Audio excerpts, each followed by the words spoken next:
amigos e irmãos, nessa transmissão. Aqui falando aqui direto dos estúdios A da Rádio Rural FM, né? Era a AM Rádio Rural do Zambinho, Rádio do Povo, e agora Rural AM, e aí uma rádio com muito sucesso. A gente fica muito feliz por fazer parte, por estar ouvindo e estar junto aqui com o nosso irmão Jair no programa Musical Evangelho.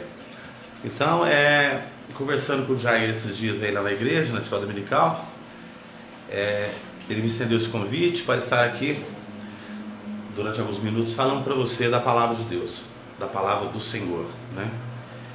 Porque nós precisamos de Deus, precisamos da palavra do Senhor, precisamos estar atento à palavra do Senhor.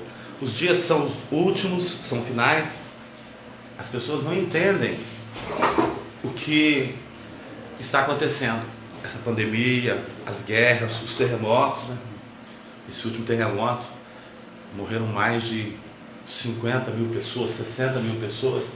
Isso quer dizer que Jesus está voltando.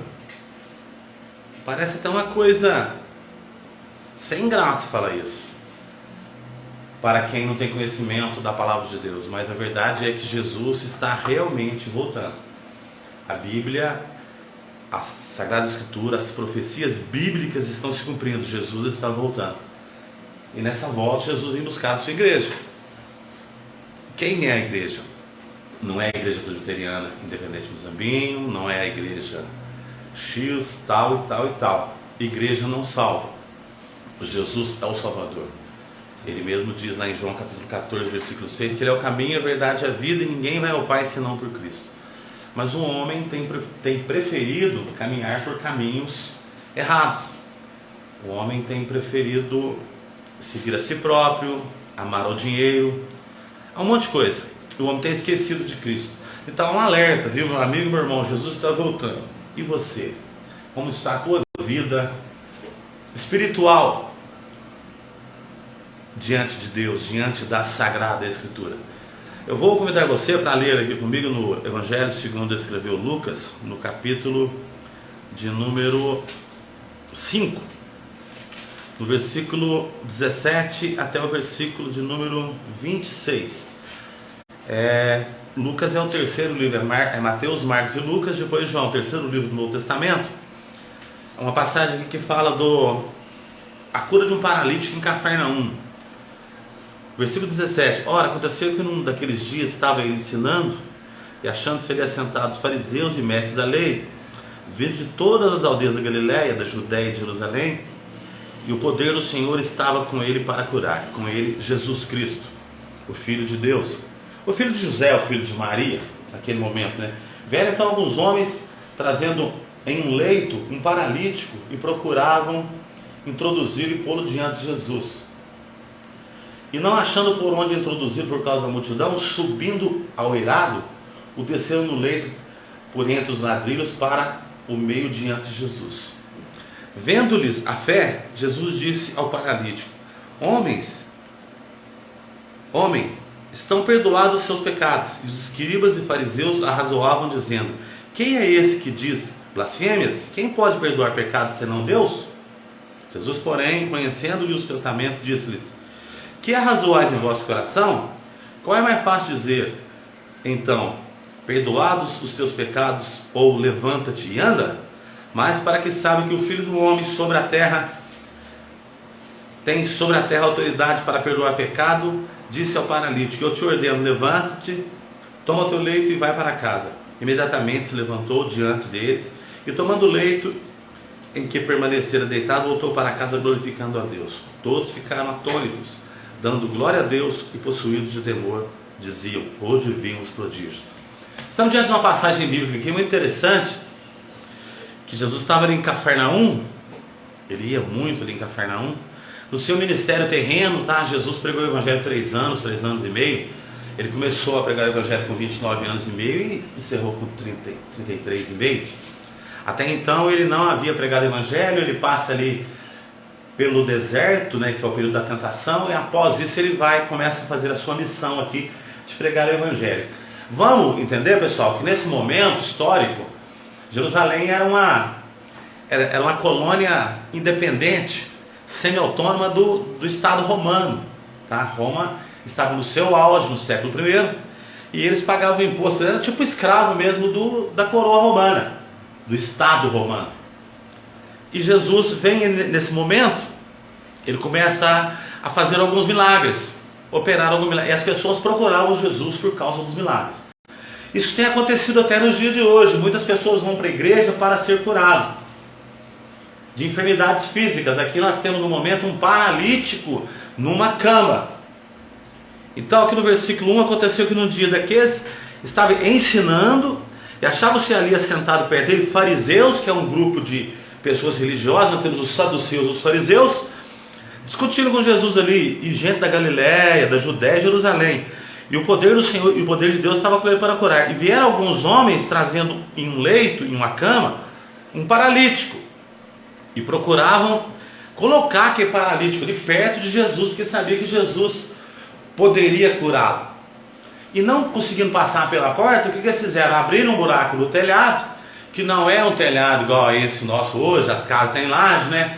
É um telhado tipo de sapé, de pau a pique. Abriram um buraco e desceram esse homem por dentro do buraco, por esse buraco. Foram inteligentes, né?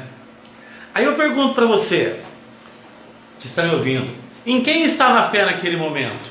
Estava no paralítico ou estava naqueles que o conduziram por aquele buraco?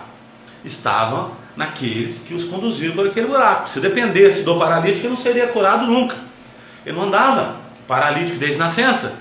Nós sabemos que os paralíticos não andam, né? As paralisias, por mais que a medicina esteja evoluída, é difícil fazer uma pessoa que caiu na cadeira de roda voltar a andar. Então, vieram e colocaram ele ali diante de Jesus. E não achando por onde passar, por causa da multidão, subiram ao eirado e desceram no leito, por entre os ladrilhos, para o meio diante de Jesus. Chegou ali e desceu aquele paralítico ali, e aqueles saduceus em volta ali, que eram os cristãos politizados, de um lado os saduceus e os fariseus, uns mais radicais, outros mais moderados, e vendo-lhes a fé, Jesus viu a fé naqueles homens, enxergou a fé naqueles homens, que trouxeram aquele paralítico. Não fala de onde, se foi de longe ou se foi de perto. Nós não tínhamos carro nessa época, nós não tínhamos estrada, nós não tínhamos telefone, nós não tínhamos táxi, nós não tínhamos avião, nós não tínhamos helicóptero. Com certeza ele veio numa carroça, veio a cavalo, numa carruagem. E vendo a fé, disse-lhe ao paralítico. Jesus olhou para o paralítico e disse para ele: homem, estão perdoados os teus pecados. Olha que interessante, né? O paralítico estava ali, Jesus chega nele e fala: ó, meu amigo, perdoado estão os teus pecados. Por quê? Jesus falou isso. As pessoas não entendem. Sabe por quê? Porque o pecado pode levar para o inferno. E a paralisia não. Não é verdade? A paralisia não. Ou seja, a pessoa ser paralítica ou ser deficiente, ele tem um problema físico, mas não tem um problema espiritual. E as pessoas hoje sofrem dos problemas espirituais, do problema chamado pecado, do problema chamado mentira, do problema chamado droga, do problema chamado roubo, do problema chamado furto, do problema chamado idolatria, de milhões de problemas que pode levar o homem ao inferno, à condenação eterna. Porque lá no céu, que eu falei no começo que Jesus vai voltar para nos buscar, não vai entrar esse corpo. O paralítico lá no céu, ele não vai ser paralítico, o cadeirante não vai ser cadeirante, o mudo não vai ser mudo, o surdo não vai ser surdo, o que desmaia não vai mais desmaiar, porque esse corpo vai ser transformado em um corpo glorioso, onde não há pecado. Todo o pecado vai se extinguir na vinda de Cristo. Hoje nós ainda somos pecadores, mas nós somos justificados porque nós tivemos o nosso pecado perdoados pelo sangue de Jesus derramado na cruz do Calvário. Então ainda não há perfeição. A perfeição, não adianta querer procurar um crente perfeito, um pastor perfeito, uma irmã perfeita, que não há perfeição ainda. Embora sejamos templo e tabernáculo do Espírito Santo. Eu estou me aprofundando demais aqui e estou muito teólogo nesse discurso. Ainda não há.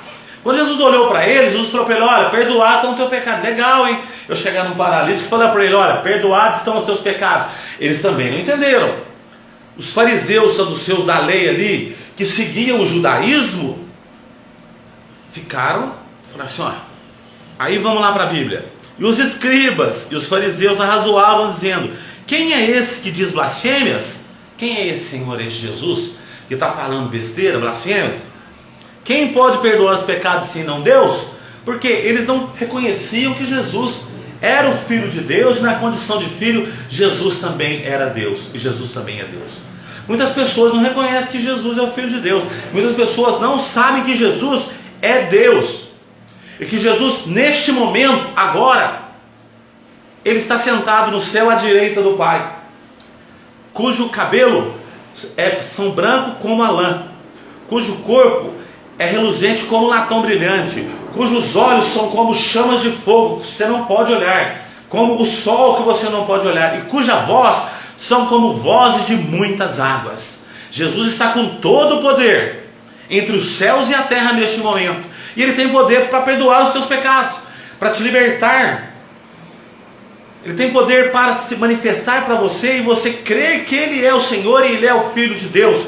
Ele tem poder para perdoar os pecados. Somente Jesus pode perdoar os teus pecados, seja o pecado que for, seja você quem for, rico, pobre, preto, branco, homem, mulher, lésbica, gay, heterossexual, LGBTQIA+, não importa, porque Jesus ama a todos de forma igualitária, tá? E Jesus não está dentro das igrejas, Jesus está em todos os lugares. Jesus não quer habitar dentro de uma igreja, Ele não precisa de uma igreja. Jesus quer habitar no teu coração, Ele quer habitar na tua vida, Ele quer fazer morada na tua vida, no teu coração, no teu eu. Ele quer que você seja templo e tabernáculo desse Espírito Santo, que é a terceira pessoa da Trindade, Pai, Filho e Espírito Santo. Deus Criador, Jesus Salvador, Espírito Santo Consolador, é o plano de Deus para o homem. Vamos seguir. Jesus, porém, conhecendo-lhes, versículo 22, estou no capítulo 5, tá, pessoal? De Lucas, versículo 22. Conhecendo-lhe os pensamentos, disse: o que arrazoais em vossos corações? Qual é mais fácil dizer: estão perdoados os teus pecados? Ou levanta-te e anda? O que é mais fácil para vocês, fariseus, saduceus, escribas, judeus da lei, do judaísmo? O que é mais fácil falar para você: levanta-te e anda, ou perdoados estão os teus pecados? Jesus começou a inquiri-los, mostrar para ele que ele era o Filho de Deus, mostrar para eles que ele era o Salvador, que a religião do judaísmo também não salvava. Sabe por quê? No judaísmo, como é que é o teu nome? Inara? Um nome bonito. A Inara está na técnica de som aqui. Inara, lá no judaísmo, e ouvintes e internautas, o perdão de pecado estava condicionado a um sacrifício de sangue, sabe? A pessoa pecava, uma vez por ano ele ia no templo, e ele chegava lá e falava para o sacerdote assim: ó, sacerdote, eu fiz isso, eu bati no meu vizinho, ó, sacerdote, eu roubei o fulano, ó, eu passei o cara para trás lá, trabalhar para mim. Aí o sacerdote pegava e dava uma punição para ele, que era uma pena, sabe? Falava assim: ó, você vai ter que trazer 3 pombinhas, um carneiro, ou uma ovelha, ou uma vaca, X coisas. O sangue daquele animal, ele levava lá, o sumo sacerdote fazia expiação pelo pecado, e o pecado era encoberto. Era assim, e os judeus acreditam dessa forma até os dias de hoje. Inclusive há uma linha de pensamento falando que os judeus vão fazer um novo templo em Jerusalém para expiação de pecado. O pecado era expiado, acabou. Depois que Jesus morreu na cruz do Calvário e derramou sangue, não se expia mais pecado por sangue, e Jesus perdoa os nossos pecados. Perdoa o teu, o meu, o nosso. Ele justifica você. Você tem um justificador. João fala que nós temos um advogado. Nós temos agora um mediador, que é Cristo Jesus. Nós precisamos de santos. Nós precisamos de intermediário para chegar até Cristo. Nós precisamos somente abrir o nosso coração, confessar o nosso pecado aonde você estiver. Ó, Jonas orou dentro da baleia, não foi? Paulo e Silas orou dentro da prisão. Ezequiel orou doente dentro de uma cama. Moisés orou no monte. Não importa onde você estiver, meu amigo, tira uma coisa da tua cabeça: igreja não salva, pastor não salva, presidente não salva, esquerda e direita não salva, nome de igreja não salva. O Salvador é Cristo. Ele morreu na cruz do Calvário por nós.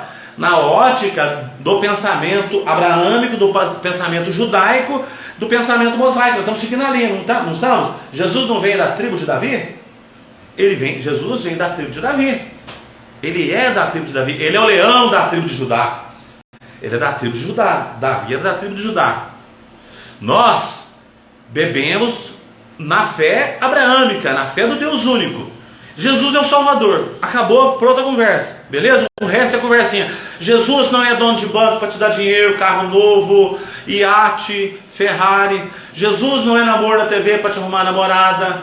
Jesus não é curandeiro para ficar curando a torto direito aí, igual a gente vê nas igrejas, na televisão. O povo pedindo dinheiro. Jesus não precisa de dinheiro. A igreja do Senhor precisa da manutenção, mas não da forma que o evangelho está sendo pregado hoje. Está se trocando com Cristo, como se Jesus precisasse trocar alguma coisa com nós. Nós não somos nada sem Cristo. Você não é nada sem Cristo, independente da tua posição social. Aí Jesus fala para eles: mas para que saibais que o Filho do Homem tem poder, tem sobre a terra autoridade para perdoar pecado, ele fala ao paralítico: paralítico, eu te ordeno, levanta-te, toma a tua cama, toma o teu leito e a tua cama e vai para casa. E ele efetua aquela cura naquele paralítico ali na cidade de Cafarnaum, certo? Imediatamente ele se levantou diante deles. Só um milagre, né, irmãos? Um paralítico sair de um leito ou de uma cadeira de roda. Só um milagre verdadeiro para um cego ver. Só um milagre verdadeiro para um surdo ouvir. Tem aquele milagre da mulher que tinha o fluxo de sangue, né? Tem muitos milagres na Bíblia. Mas diz a Bíblia que Jesus fez muito mais milagres que não estão registrados. Pessoal, mas o milagre aqui não é importante. O importante é que Jesus perdoou-lhe os pecados. Você pode entrar no céu faltando um braço. Você pode entrar no céu numa cadeira de roda. Você pode entrar no céu surdo. Você pode entrar no céu cego. Mas você não pode entrar no céu com pecado. O que afasta o homem de Deus, o que afasta a mulher de Deus, o que afasta o jovem de Deus, o que afasta a jovem de Deus, o Senhor e a Senhora de Deus, é o pecado que contamina o homem. O pecado faz separação entre o homem e Deus. E o homem, para se aproximar de Deus, para chegar-se a Deus, ele precisa de Cristo. Ele não precisa de uma igreja, certo? Embora é bom ir na igreja, viu, gente? Existe muita igreja séria que prega o evangelho da verdade e não pede dinheiro. Igreja vem pregar o evangelho. A cura é uma consequência das vitórias de Deus na nossa vida. Jesus não promete te curar. Ele não promete te dar dinheiro, sítio, fazenda, carro, caminhonete. Não. Ele te promete salvação e vida eterna. Foi por isso que ele morreu na cruz do Calvário, para salvar você, salvar a mim e salvar a todos nós. Uma vez salvo, você deixará de ser o velho homem. Você vai passar pelo processo do novo nascimento, da conversão, ter uma vida abençoada, ter comunhão com Cristo e ser cidadão do céu, nome escrito no livro da vida, aguardando Jesus voltar. Na volta de Cristo, como diz lá em Timóteo, os que estiverem vivos ressuscitarão primeiro. Os que morreram em Cristo, os que estiverem vivos, os que morreram em Cristo ressuscitarão primeiro. Os que estiverem vivos serão transformados. E a igreja vai para o céu de glória e luz, e a terra vai entrar no grande processo aí da grande tribulação. Que Deus te abençoe. Que Deus abençoe a mim. Que Deus dê clareza, inteligência, sabedoria, para nós entendermos qual é o plano da salvação de Deus. Quem é realmente o Salvador? Qual é o Evangelho da verdade? Para que nós não caiamos em história da carochinha, em folclore, num Cristo curandeirista, num Cristo dono de banco. Não. O nosso Cristo, ele morreu na cruz do Calvário. Ele derramou o seu sangue na cruz do Calvário por mim e por você. Tá? Eu quero fazer uma pergunta para você. Dura, mas necessária. Como está a tua relação com Cristo? Como está a sua vida espiritual diante de Deus nesse momento? Se estiver boa, amém, glória a Deus, aleluia. Se não tiver, meu amigo, é tempo de crer em Cristo, aceitar a Cristo, procurar a casa do Senhor e se tornar cidadão do céu. Não importa o teu pecado, né, irmão Jair? Não importa. Cristo não olha para os teus problemas. Se ele olhasse, nós estávamos perdidos, né? Todos nós estaríamos perdidos. Porque nós todos somos falhos, fracos, né? Ignorantes, muitas vezes, né? Astutos, mas Cristo, você tem uma alma, tá? Ele olha para essa alma é branca, essa alma é pura, ela pode estar contaminada pelo pecado, mas ela pode se tornar alvo como a neve nessa tarde, tá ok? Procure uma igreja, leia a palavra do Senhor. Se quiser vir na nossa igreja também está convidado, né? Lá nós não pedimos dinheiro, tá? Lá nós não prometemos nada para você. A igreja, pessoal, na realidade não é uma casa de oração, onde nós vamos para orar, né? Ouvir a palavra do Senhor, agradecer a Deus, pedir e agradecer, só isso.